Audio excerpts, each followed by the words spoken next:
السلام علیکم ورحمۃ اللہ وبرکاتہ۔ الحمد للہ وکفیٰ وسلام علی عبادہ الذین اصطفیٰ، اما بعد، اعوذ باللہ السمیع العلیم من الشیطان الرجیم، بسم اللہ الرحمن الرحیم، وَأَتِمُّوا الْحَجَّ وَالْعُمْرَةَ لِلَّهِ، صدق اللہ العظیم۔ اجازت ہو تو آ کر شامل ان میں بھی ہو جاؤں، سنا ہے کل تیرے در پر ہجوم عاشقاں ہوگا۔ لوگ جاتے ہیں کہ اللہ کا گھر دیکھیں گے، لوگ جاتے ہیں کہ اللہ کا گھر دیکھیں گے، اور ہم دیکھنے والوں کی نظر دیکھیں گے۔ واجب الاحترام محترم بزرگوں، دوستوں اور عزیزوں، اور اللہ کے گھر کے مہمان اور معززات ہماری مائیں اور بہنیں، آج کا ہمارا یہ اجتماع بڑی اہم نسبت پر منعقد ہونے جا رہا ہے۔ دیوالی ویکیشن کی نسبت پر جو حضرات سفر عمرہ پر جا رہے ہیں ان کے لیے آج کی یہ مجلس رکھی گئی ہے۔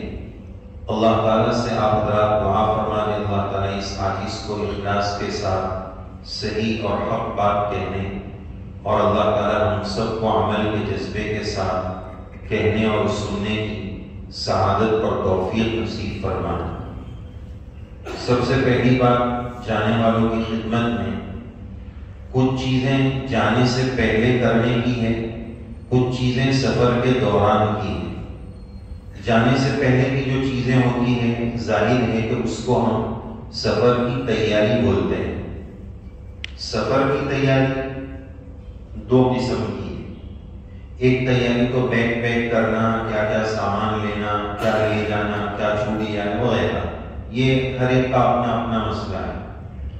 لیکن سفر حج کا ہو یا عمرہ کا ہو، اس کی بہت بڑی تیاری روحانی تیاری ہوتی ہے۔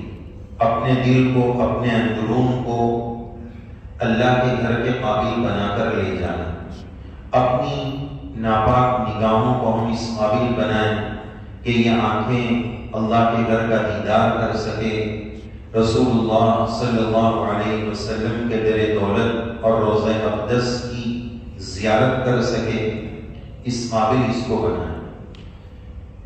تو پہلی بات ہم یہ عرض کریں گے کہ ہم جو بھی حضرات جانے والے ہیں وہ اپنی قسمت پر ناز کریں کہ میری کتنی بڑی لاٹری لگی ہے، میری کتنی بڑی سعادت کی بات ہے کہ اللہ تعالیٰ مجھے اپنے گھر پر بلا رہے ہیں۔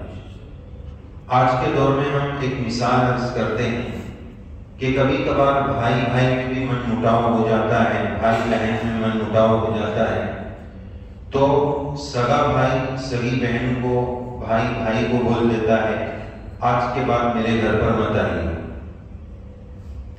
لیکن اللہ کی مہربانی کا اندازہ لگائیں کہ ہمارے گناہوں کے باوجود، ہماری نافرمانیوں کے باوجود وہ ہمارا رب ہے، وہ ہمارا آقا ہے، شہنشاہ عالم ہے، ہم اس کے غلام بے دام ہیں، لیکن اس کے باوجود اللہ اپنے گھر کی حاضری دیکھ ہمیں بلا رہے ہیں، حاضری نصیب فرما رہے ہیں۔ یہ اس کا کتنا بڑا کرم ہے، کتنا بڑا احسان ہے۔ میرے ناپاک قدم، ذرا ہم جانے والے سوچیں کہ کیا میرے ناپاک قدم اس قابل ہے کہ وہ مسجد حرام کی درگی پر چل سکے، مسجد حرام میں چل سکے جہاں نبیوں کے قدم پڑے ہوں، صحابہ کے قدم پڑے ہوں، بڑے بڑے اللہ والوں کے قدم پڑے ہوں، اس سرزمین پر اللہ مجھے بلا رہے، یہ اس کا بہت بڑا کرم ہے۔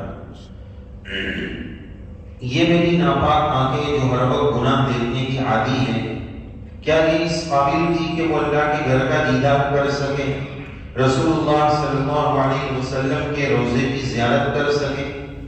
لیکن اس کے باوجود اللہ تعالیٰ مجھ پر اپنا کرم کر رہے ہیں۔ تو سب سے پہلے یہ احساس اپنے اندر ہونا چاہیے کہ میں کیا کرنے جا رہا ہوں، میری کتنی بڑی لاٹری لگنے جا رہی ہے۔ نمبر دو، جانے سے پہلے دوسری ہدایت اہم ترین یہ ہے کہ ہم اپنے اس عمل کو اخلاص کے ساتھ کریں۔ قرآن و سنت میں ہر عمل میں اخلاص کی ترغیب ہے کہ اللہ کے لیے کرنا کوئی بھی عمل ہو، لیکن جب حج اور عمرہ کا وقت آیا تو اسپیشلی اللہ تعالیٰ نے حج اور عمرہ کے بارے میں فرمایا اَتِمُّ الْحَجَّ وَالْعُمْرَةَ لِلَّهِ، حج اور عمرہ کا نام لے کر فرمایا۔ کیوں؟ کہ اس میں ریاکاری کے چانسز اور امکانات بہت ہیں۔ حج پر جا کر آئے تو حاجی صاحب نام بنا دیے، کوئی تیر تو مارا نہیں ہے، کوئی ڈگری تو لے کر نہیں آئے، ڈاکٹر صاحب، انجینئر صاحب، مفتی صاحب، قاری صاحب، یہ سب تو ٹھیک ہے، لیکن حج مسلمان کے بنیادی 5 کاموں میں سے، جس پر اسلام کے پلر کا فاؤنڈیشن جن 5 چیزوں پر ہے، ستون جو 5 ہیں، وہ 5 چیزوں میں سے ایک حج ہے۔ تو پھر حاجی لگانے کا کیا مطلب ہے؟ تو حاجی صاحب تو نماز بھی پڑھتے ہیں، زکات بھی دیتے ہیں، روزہ بھی رکھتے ہیں، تو نام بہت بڑا ہو جائے گا، حاجی، نمازی، رمضانی، زکاتی، عبدالرزاق بھائی۔ تو یہ اپنی عبادت کے اخلاص کو برباد کرنے والی بات ہے۔ اپنا وہ عمل میں نے اللہ کے لیے کیا۔ بندہ جب اللہ کے لیے عمل کرتا ہے تو اللہ تعالیٰ آخرت میں ثواب سے نوازتے ہیں۔ آپ صلی اللہ علیہ وسلم نے حدیث پاک میں یہ بات بتائی، مجھے اپنی امت پر سب سے زیادہ جس بات کا خوف ہے، آج ہی ہم نے حدیث پاک پڑھی، مجھے میری امت پر سب سے زیادہ جس بات کا ڈر ہے وہ چھوٹے شرک کا ڈر ہے۔ وہ چھوٹا شرک کیا ہے؟ ریاکاری، اللہ کے لیے عمل نہ کرنا، لوگوں کو دکھانے کے لیے عمل کرنا۔ اور حدیث پاک میں یہ بھی مضمون ملتا ہے کہ کل قیامت کے دن ریاکاری کرنے والوں کو اللہ تعالیٰ اس کا صرف ثواب دکھلائیں گے، جیسے اس نے بھی دکھلانے کے لیے کیا نا، تو اللہ بھی دکھلائیں گے کہ دیکھ تیرے کام کا ثواب اور بدلہ یہ ہے، دیں گے نہیں۔ چھوٹا بچہ ہوتا ہے، اس کو آپ چاکلیٹ نہیں دو تو کوئی مسئلہ نہیں، لیکن بولے یہ چاکلیٹ اور پھر نہیں دو تو اللہ تعالیٰ دکھلائیں گے لیکن دیں گے نہیں۔ بلکہ حدیث پاک میں ملتا ہے، آپ علیہ السلام کے ارشاد علی کا خلاصہ ہے کہ جاؤ ان لوگوں کے پاس بدلہ ان سے لے لو جس کے لیے تم نے کیا تھا۔ کون بدلہ لے؟ تو اپنے عمل کو ہمیں خالص کرنا ہے کہ میرا یہ عمل صرف اللہ کی رضا کے لیے، شاپنگ کے لیے، گھومنے کے لیے، تفریح کے لیے، کہ بھائی چلو دیوالی ویکیشن ہے تو ادھر ادھر نہیں جاتے، عمرہ پہ چلے جاتے، نہیں، عبادت کے لیے جا رہا ہوں، گھومنے نہیں جا رہا۔ اگلی بات کہ اگر ہم جانے والے میں سے کسی سے اگر کوئی پوچھے کہ جناب آپ عمرہ پر کیوں جا رہے ہیں، تو ہم کیا جواب دیں؟ سوال میرا سمجھیے، آپ عمرہ پر کیوں جا رہے ہیں، تو اس کیوں کا ہمارے پاس کیا جواب ہے؟ کیوں جا رہے ہیں؟ عمرہ پہ جا رہا ہوں، ٹھیک ہے، عمرہ کیوں جا رہے ہیں، لیکن ہمارا ٹارگیٹ کیا ہے؟ میں اس بات کا جواب دینے سے پہلے آپ کو ایک مثال عرض کرنا چاہوں گا کہ ایک ممی نے ایک بچے کو ایک سامان کی لسٹ دی کہ بیٹا یہ 10 آئٹم ہیں، سپر مارکیٹ جا کر، بازار جا کر لے کر آؤ۔ وہ بچہ لسٹ لے کر نیچے اترا، سامان لینے جا رہا ہے، نیچے اس کا دوست ملا، بولے کہاں جا رہا ہے؟ بولے ممی نے یہ بازار سے چیزیں منگائی ہے، وہ لینے جا رہا ہوں۔ تو وہ بولا میں بھی ساتھ میں چلوں، بولے چل کمپنی ہو جائے گی۔ اب دونوں گئے، دونوں واپس آئے، لیکن دونوں میں بہت انتر ہے، بڑا فاصلہ ہے کہ ایک لسٹ لے کر گیا تھا، مقصد لے کر گیا تھا، پرپس لے کر گیا تھا، جولا لے کر گیا تھا، جولا بھر کر آیا ہے، اور ایک ساتھ دینے گیا تھا، خالی ہاتھ گیا تھا، خالی ہاتھ واپس آیا ہے۔ اسی طرح اللہ کے گھر جانے والے بھی 2 قسم کے لوگ ہوتے ہیں۔ ایک دل کا جولا لے کر جاتے ہیں، اس جوڑے میں اللہ رسول صلی اللہ علیہ وسلم کی محبت کا نور بھر کر لاتے ہیں، اور کچھ جانے والے صرف کمپنی دینے جاتے ہیں، خالی ہاتھ جاتے ہیں، خالی ہاتھ واپس آتے ہیں، بس ان کی پکنک ہو گئی، ان کا کوئی مقصد حاصل نہیں ہوتا۔ تو ذرا ہم بھی سوچیں کہ ہمیں بھی اپنے دل کا جولا اللہ کے دربار میں لے کر جانا ہے، اللہ کی محبت اس میں بھر کر لانا ہے۔ تو 3 باتیں ہو گئی۔ بات ہماری یہ چل رہی تھی کہ اگر کسی نے ہم کو پوچھا کہ تم عمرہ پہ کیوں جا رہے ہو، تو اس کیوں کا ہم کیا جواب دیں گے؟ جیسے وہ بچے کو پوچھیں کہ بیٹا تو کیوں جا رہا ہے، تو ایک بولے گا یہ لینے جا رہا ہے، دوسرا کیا بولے گا کمپنی دینے جا رہا ہے۔ تو ہم کو اگر کوئی پوچھے کہ تم عمرہ پہ کیوں جا رہے ہو، تو یہ کیوں کا کیا جواب ہے؟ یہ جواب سمجھیے، کیونکہ ہم جا رہے ہیں۔ اس دنیا میں رہ کر بندہ ان آنکھوں سے اللہ کو نہیں دیکھ سکتا ہے۔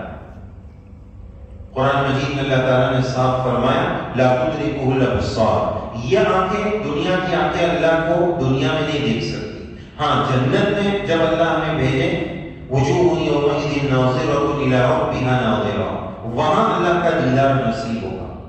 اب اگر بندہ اللہ سے سچی محبت کرنے والا ہے تو اس کے دل میں یہ داعیہ پیدا ہوتا ہے کہ اللہ کا دیدار کیسے ہوگا، اللہ کی زیارت دنیا میں کیسے ہوگی، تو نہیں ہو سکتی ہے۔ لیکن اللہ تعالیٰ نے بیت اللہ جس پر ہر وقت اللہ تعالیٰ 120 رحمتیں اتارتے ہیں وہاں ہمیں لے جا رہے ہیں، یہ اللہ کی زیارت کے قائم مقام۔ اسی وجہ سے زیارت کو انگلش میں بولتے ہیں نا کہ بھائی وزٹ پہ جا رہا ہوں، اسی کو زیارت بولتے ہیں۔ تو حج میں جو طواف کرتے ہیں اس طواف کو کیا بولتے ہیں؟ اس کا نام کیا ہے؟ طواف زیارت، یعنی یہ طواف اللہ کی زیارت کے قائم مقام۔ تو پہلی نیت میرے بھائیوں عزیزوں یہ کرو کہ ہم اللہ کی ملاقات کے لیے جا رہے ہیں۔ فَلْيَعْبُدُوا رَبَّ هَذَا الْبَيْتِ، اس گھر کے رب کی عبادت کرو، اللہ کی ملاقات کے لیے جا رہا ہوں۔ نمبر 2، دوسری نیت عزیزوں آپ یہ کرو کہ میں اللہ کے گھر پر رسول اللہ صلی اللہ علیہ وسلم کے در دولت پر اس لیے جا رہا ہوں کہ میں اپنی زندگی کو بدلنا چاہتا ہوں۔ گناہوں والی زندگی بہت ہو گئی، اللہ کی نافرمانی والی زندگی بہت ہو گئی، اللہ کا گھر دیکھ کر میرا دل نرم ہوگا، اللہ کے رسول صلی اللہ علیہ وسلم کے روزے پر جا کر میں بدلوں گا۔ تو دوسری نیت میں کیوں عمرہ پہ جا رہا ہوں؟ اپنی زندگی کو بدلنا۔ 2 نیت ہو گئی۔ تیسری نیت آپ یہ کرو کہ اگر ہماری بستی میں کوئی پرابلم ہو جاتا ہے تو ہم لوگ میمورینڈم دینے جاتے ہیں پولیس کو، جس کو یہاں بولتے ہیں غالباً آویدن پتر دینے جا رہے ہیں۔ تو یہ آویدن پتر دینے پورا موٹا بڑا سا نہیں جاتا ہے، بستی کے جو مکھیا قسم کے لوگ ہیں 4-5 وہی لوگ جائیں پوری بستی کی طرف سے۔ تو اللہ کے گھر پر جو جانے والے لوگ ہیں وہ امت مسلمہ کی طرف سے اللہ کی جناب میں آویدن پتر دینے جا رہے ہیں کہ یا اللہ اس وقت امت مسلمہ سخت حالات کا شکار ہے، فلسطین کے مسلمان یا اللہ ظلم و زیادتی کا شکار ہے۔ پیارے اللہ ہم اب آپ کی جناب میں یہ میمورینڈم دے کر آئے ہیں کہ آپ حالات کو درست کر دیجئے، فلسطین کے مسلمانوں کی مدد فرما دیجئے۔ یا اللہ ان منظر کو ہمارے جیسا سخت دل اور کٹھور دل موبائل کی اسکرین پر دیکھ نہیں سکتا ہے۔ پیارے اللہ آپ کو ہزاروں ماہوں سے زیادہ مہربان رب ہے، پیارے اللہ رحم کر دیجئے۔ یہ معصوم کلیاں مسلی جا رہی ہے، یا اللہ معصوم بچوں کی جانیں جا رہی ہے، یہ چیز ہم نہیں دیکھ سکتے۔ یا اللہ جب آپ کے کعبۃ اللہ پر باطل طاقتوں نے ہاتھی والا حملہ کیا تھا آپ نے ابابیل کے ذریعے مدد فرمائی تھی۔ یا اللہ آج پھر ایک مرتبہ مسجد اقصی ہمارے پہلے قبلے اول پر آج باطل طاقت کی الغار ہے، یا اللہ اپنی مدد اتار دیجیے۔ تو 3 نیتیں آپ کو بتائی شارٹ میں، پھر سے اس کو ریوائز کرتے ہیں، یاد کرتے جائیے جو بات بتائی جا رہی ہے۔ پہلی نیت ہم نے آپ کو بتائی ہم اللہ کی زیارت اور ملاقات کے لیے جا رہے ہیں۔ نمبر 2 اپنی زندگی کو بدلنے کی نیت سے جا رہے ہیں۔ نمبر 3 اللہ کے پاس ہم اپنے امت مسلمہ کا ٹکڑا لے کر جا رہے ہیں کہ یا اللہ حالات کو درست فرما دیجیے۔ یہ 3 نیتیں آپ کرو اور یہی مقصد لے کر جاؤ۔ انشاءاللہ جب بندہ کسی جگہ کوئی پرپس اور مقصد لے کر جاتا ہے تو پھر اس میں اس کو کامیابی ملتی ہے۔ ایسے ہی چلے گئے تو ابھی میں نے مثال بتائی، کمپنی دینے گئے خالی ہاتھ گئے خالی ہاتھ آ گئے، ایسا ہمارا سفر نہیں ہونا چاہیے۔ ایک بزرگ فرماتے ہیں سفر حج ہو یا سفر عمرہ ہو، اگر آپ اس کو کامیاب بنانا چاہتے ہیں تو چند کام کرو. اس پورے سفر میں بے صبری نہ کرنا، ناشکری نہ کرنا. بے صبری جلد بازی، یار کتنی لمبی لائن ہے، میرا نمبر کب آئے گا، میں جلدی فارغ ہو جاؤں، جلد بازی مت کرنا، بے صبری مت کرنا، ناشکری مت کرنا. تیسری بات، کوئی بھی کام دیکھا دیکھی مت کرنا. چوتھی بات، ہر کام سیکھ کر کرنا. 4 باتیں آپ کو بتائیں، جو بھی میں بولوں اس کو آپ میرے ساتھ ریوائز کریں تو یاد ہوتے جائے گا. 4 باتیں بتائی، بے صبری اور جلد بازی مت کرو، ناشکری مت کرو، کوئی بھی کام دیکھا دیکھی مت کرو کہ وہ لوگ ایسا کر رہے تو چلو میں بھی ایسا کر لیتا ہوں، نہیں. چوتھی بات، ہر کام سیکھ کر کرو. دیکھا دیکھی کرنے کے نقصان کا ایک واقعہ سنا. ایک مرتبہ ایک بزرگ کے ساتھ ان کے چند ماننے والے طواف کر رہے ہیں، تو وہ بزرگ کا یہ رومال ایسے نیچے گر گیا، تو وہ رومال لینے کے لیے جھکے کہ میں میرا رومال اٹھا لوں، تو پیچھے پورا مجمع بھی جھک گیا کہ حضرت یہاں جھکے ہیں، اس کا مطلب یہاں جھکنا کوئی عبادت. یہ کیوں ہوا؟ دیکھا دیکھی کی وجہ سے، سیکھ کر نہیں جانے کی وجہ سے. بہت سارے لوگ حج میں یا عمرہ بس ایسے ہی چلے جاتے ہیں. ارے بھائی، لاکھوں روپے اور ہزاروں روپے لگا کر جا رہے ہیں. جب بندہ کسی چیز میں مال زیادہ لگاتا ہے نا تو وہ کوشش کرتا ہے کہ مجھے اس میں سکسیس ملے، کامیابی ملے، اس کو سیکھ کر جاتا ہے. اور ایسے ہی چلے گئے کہ وہاں لوگ کر رہے ہوں گے، اس میں سیکھنے کا کیا، ایسا بولتے ہیں لوگ، اس میں سیکھنے کا کیا، جو سب کر رہے ہوں گے وہی کر لیں گے، تو پھر وہ رومال اٹھانا پڑے گا، جھکنا پڑے گا. تو دیکھا دیکھی نہیں. چوتھی بات کیا بتائی؟ سیکھ کر کرنا. سیکھ کر نہیں کرنے میں کیا ہوتا ہے؟ اس کے اوپر 2 واقعے سنی. ایک مرتبہ ایک صاحب عمرہ کے طواف سے فارغ ہو گئے اور ان کو کسی نے بتایا تھا، سنا تھا کہ عمرہ کے بعد سعی کرنے کا رہتا ہے. تو سعی کا مطلب کیا ہوتا ہے؟ صفا مروہ کے چکر. تو وہ بیچارے کو یہی نہیں معلوم تھا کہ صفا مروہ کیا ہوتا ہے، چکر کیا ہوتا ہے، صرف صحیح سنا ہوا. تو ان کے دماغ میں یہ تھا کہ جس کا طواف ہو جائے تو مسجد حرام کے دروازے پہ پولیس لوگ بڑے بڑے رجسٹر لے کے کھڑے ہوں گے، تو جس کا طواف ہوئے تو صحیح کر دینے کا. صحیح یعنی میرا طواف ہو گئے، وہ والی صحیح گجراتی والی سمجھا کہ صحیح کر دو. یہ کیوں ہوا؟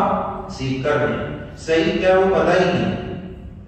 اسی طرح ایک بڑے میاں صحیح کر رہے تھے صفا مروہ، تو ان کو کسی نے دیکھا کہ وہ فجر بعد صحیح کر رہے ہیں، ظہر بعد بھی کر رہے ہیں، عصر بعد، صبح ہو گئی، مغرب ہو گئی، وہ صحیح میں ہی لگے ہوئے.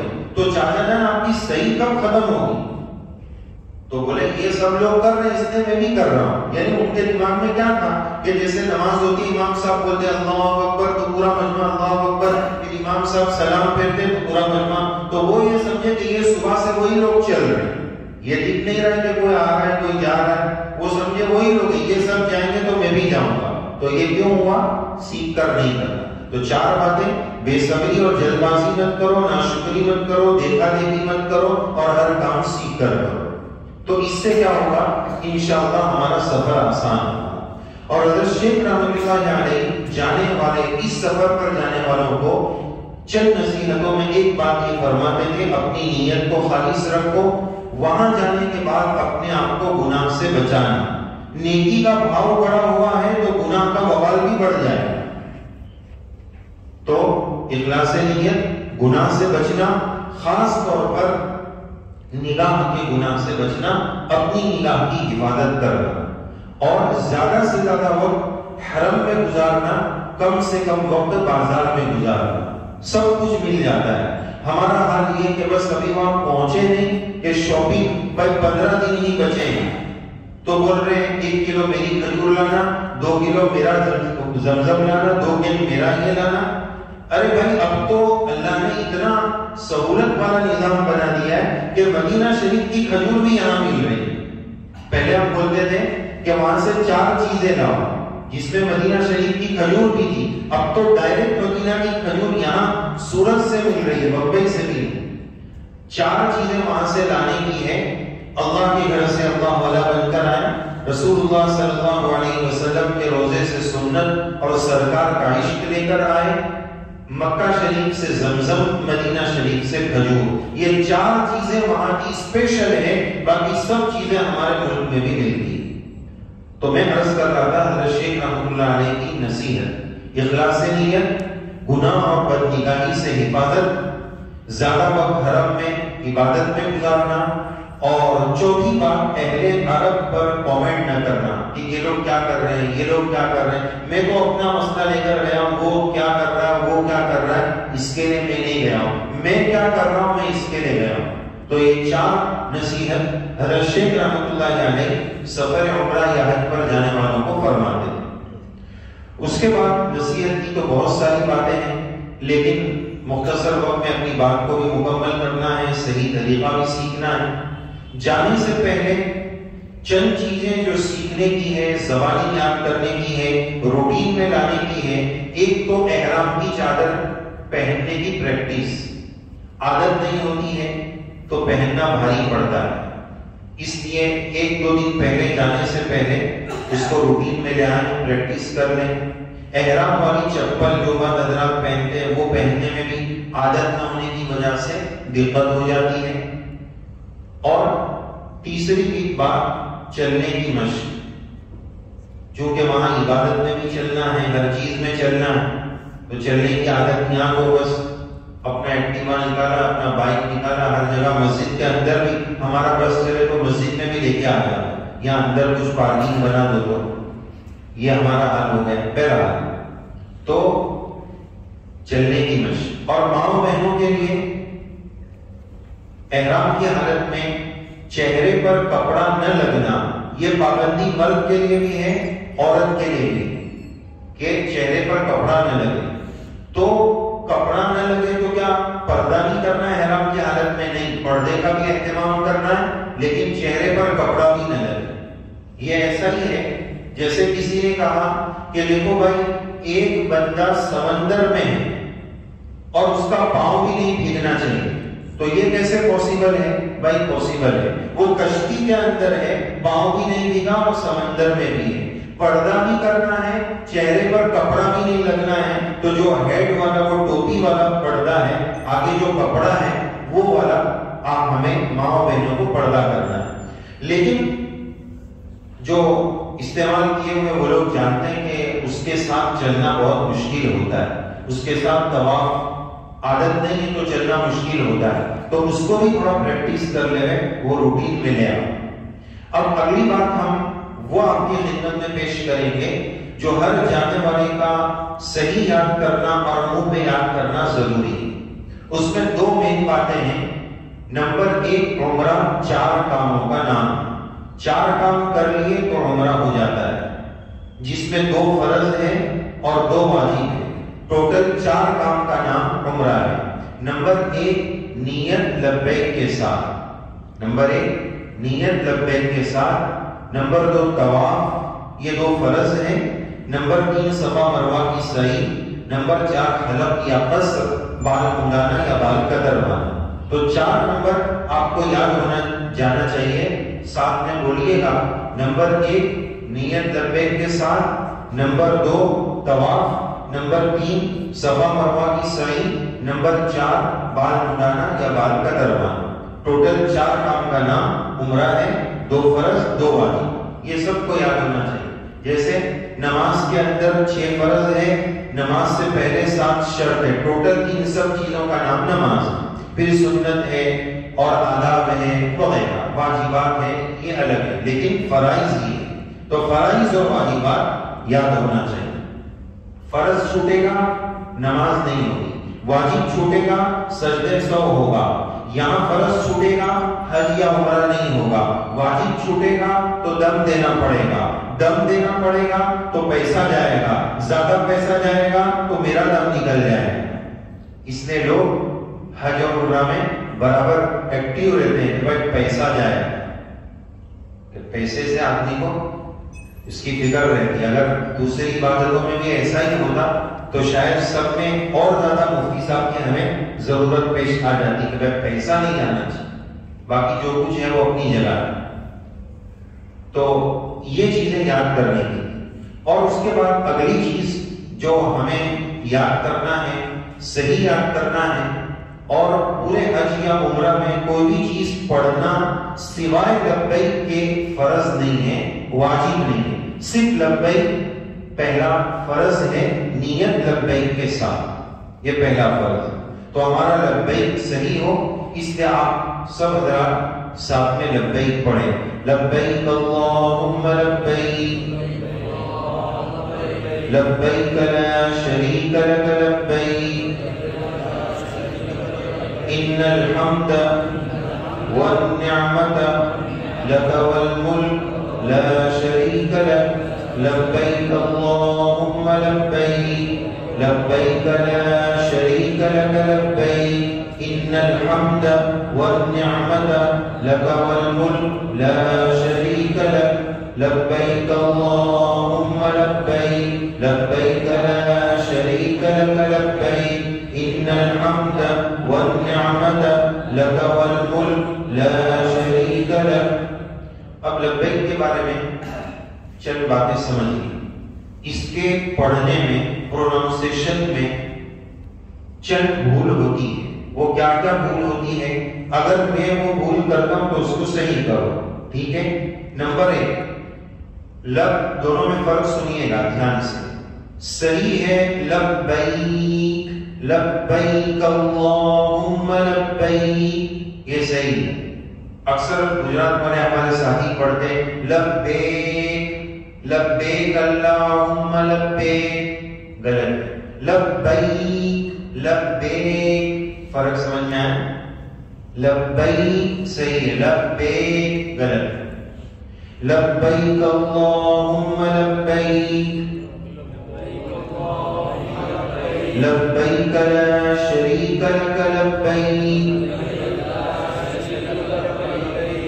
ان الحمد، دوسری بھول، بعض لوگ پڑھتے ہیں ان الحمد، دال کو کھینچنے کا نہیں، اس پر زبر ہے، ان الحمد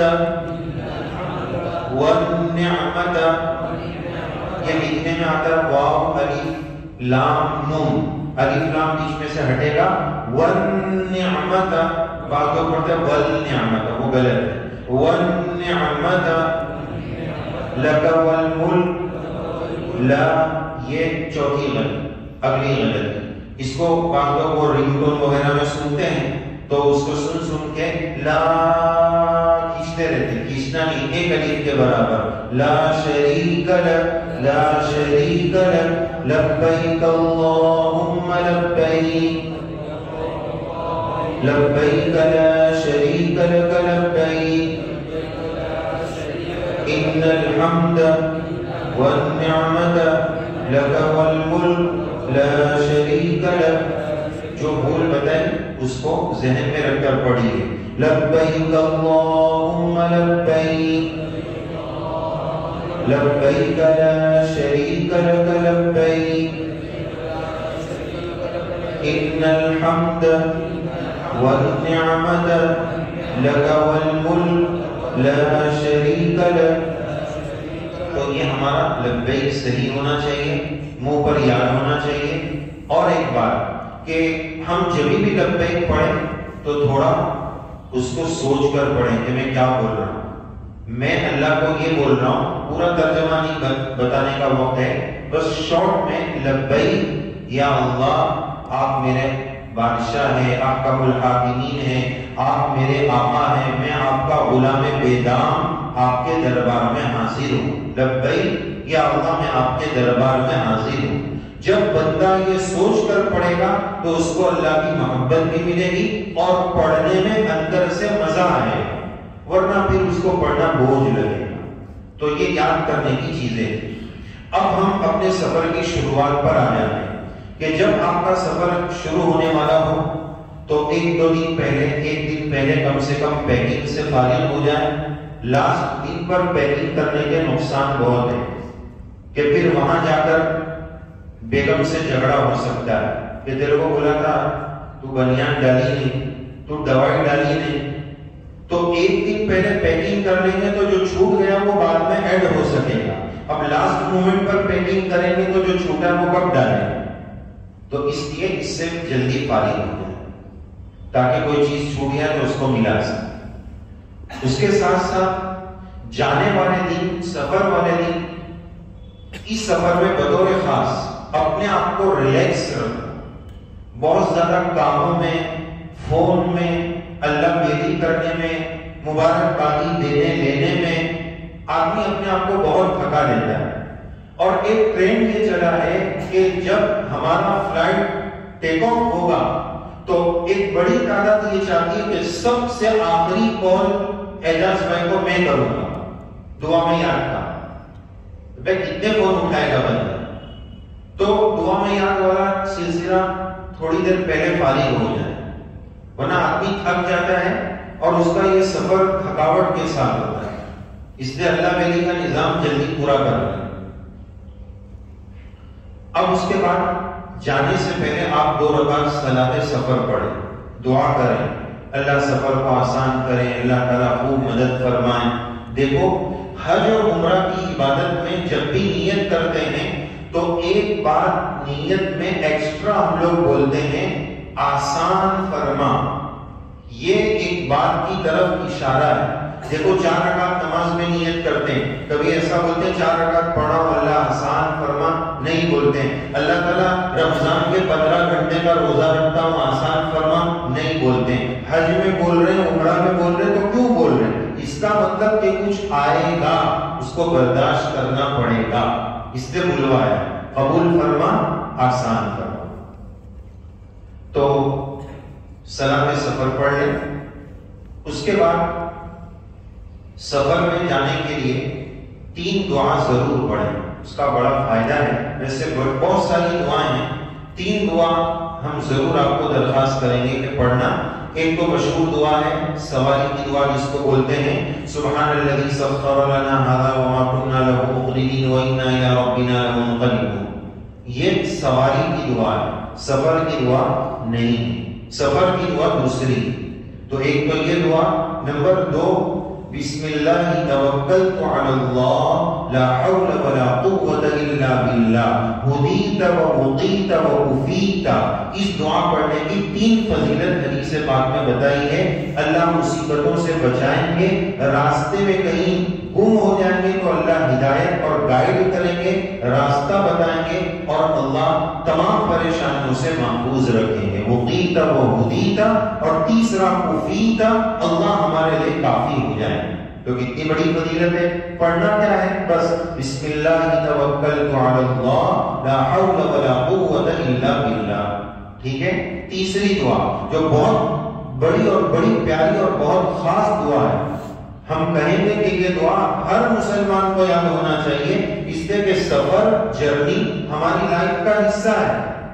انسان سفر کرتے ہی رہتا ہے. اتنی پیاری دعا ہے کہ ہم اس کا تصور نہیں کر سکتے.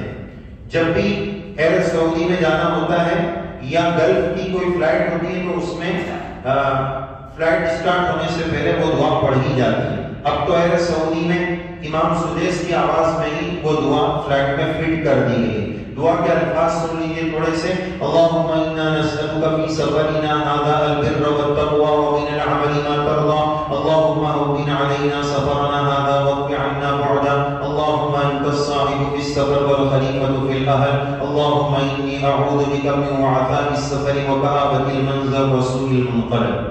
مولانا بہت بڑی دعا ہے، کیسے یاد کریں؟ بہت بڑی چیز لینا ہے تو بڑی دعا پڑھنی پڑے. کتنی پیاری دعا ہے. میں 1-2 چیز اس کے خالی آپ کو بتاؤں. دیکھو ابھی جانے کے لیے ہم یہاں سے جیسے بمبئی جا رہے ہیں تو کبھی بائی روڈ سفر ہوتا ہے تو آدمی اتنا فرسٹریٹ ہو جاتا ہے، تھک جاتا ہے، یار بمبئی آئے گا کب؟ روڈ کٹ ہی نہیں رہا ہے، راستہ کٹ ہی نہیں رہا ہے. وقت عنا بعدا، یا اللہ یہ جو میرا سفر کا ڈسٹینس ہے اس کو شارٹ کر دی. اتنی پیاری دعا ہے. اسی طرح ایک اور بات بتاؤ کہ یا اللہ اس سفر میں کسی ڈینجر سین کو دیکھنے سے میری حفاظت فرما. یعنی میرا ایکسیڈنٹ ہو، اللہ نہ کرے اللہ نہ کرے، وہ تو بہت دور کی بات. میں جہاں سے گزروں وہاں کسی اور کا ایکسیڈنٹ ہو، وہ ڈینجر سین مجھے دیکھنا پڑے، اس سے بھی میری حفاظت فرما. تو کتنی پیاری دعا ہے. تیسری بات کہ میں تو جا رہا ہوں لیکن میرے پیچھے گھر والے، کچھ بچے، کچھ رشتہ دار، یا اللہ میرے جانے کے بعد تو ان کا خلیفہ بن جانا، میرا نائب بن جانا. بہت پیاری دعا ہے. یاد نہیں ہو تو لکھی ہوئی مل جائے تو اس کو دیکھ کر پڑھو، واٹس ایپ پر آپ کو ہم بھیج دیں گے انشاءاللہ۔